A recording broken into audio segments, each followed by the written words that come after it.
In our previous video, we discussed two theorems based on derivative of a vector function in terms of components and constant vector. Today we will discuss two more theorems. Third theorem, prove that necessary and sufficient condition for the vector function f of t to have constant direction is that f cross df by dt is equal to 0. Necessary condition, given f of t is a vector function of constant direction, we have to prove f cross df by dt is equal to 0. Therefore, let us consider vector function f of t in the form f of t into f of t its cap. Give equation number 1, where f of t its cap, it is the unit vector in the direction of vector function f of t. Since f of t is a vector function of constant direction, on differentiating f of t with respect to t, we get df by dt is equal to 0. Give equation number 2. Now differentiate equation number 1 with respect to t. Differentiation of vector function f of t with respect to t is df by dt, which is equal to d by dt of vector function f dot unit vector f. By the previous theorem, we know that differentiation of dot product of scalar function pi and the vector function f with respect to t is equal to f dot d pi by dt plus pi dot df by dt. On applying this theorem for the above equation, we get df by dt is equal to f dot df by dt plus f dot df by dt.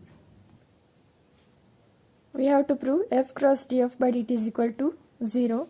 Therefore, multiplying f to the df by dt, we get f cross df by dt is equal to f cross f dot df by dt plus f dot df by dt.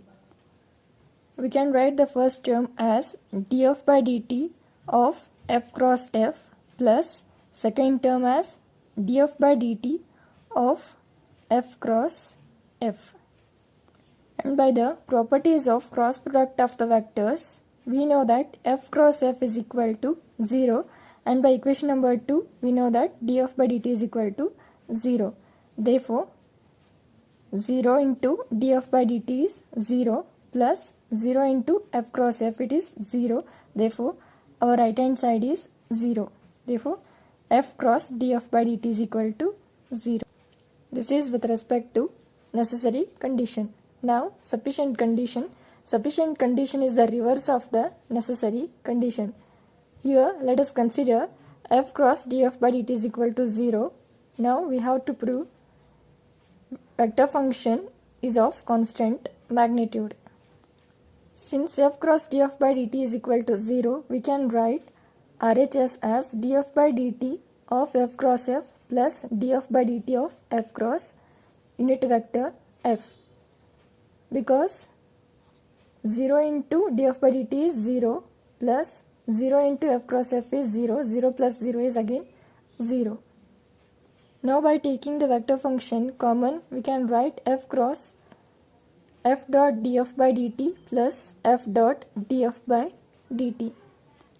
On cancelling the vector function on both the sides, we get df by dt is equal to f dot df by dt plus f dot df by dt. On applying the same theorem, we can write RHS as d by dt of dot product of vector function f and the unit vector f. Therefore, vector function f is equal to dot product of vector function f and the unit vector f. Therefore, f of t is a vector function of constant direction. This is with respect to sufficient condition. Fourth theorem, if f is a derivative of a vector function of the scalar variable t, and if magnitude of vector function f is equal to another vector capital F, then prove that d by dt of square of the vector function f is equal to 2 times f dot df by dt. Second condition, f dot df by dt is equal to capital F dot capital df by dt. Let us consider the given data as f is a derivative of a vector function of the scalar variable t, and magnitude of vector function f is equal to another vector, capital F. Let us prove the first condition. By the definition of the dot product, we can write the square of the vector function f as dot product of the vector function f, that is f dot f. Now by the definition of the dot product, we know that dot product can be defined in terms of the theta as a dot b is equal to magnitude of a dot magnitude of b into cos theta. Therefore, dot product of vector function f can be written as magnitude of f dot magnitude of f into cos theta. But in dot product, we will measure how parallel the two vectors are. To measure the parallel condition, we have to take theta as 0 because cos of 0 is equal to 1. And also by the given data, we know that magnitude of vector function f is equal to another vector function, capital F. F dot f is equal to square of the vector function f. On differentiating above equation with respect to t, we get d by dt of square of the vector function f is equal to d by dt of another vector function, capital F, its square.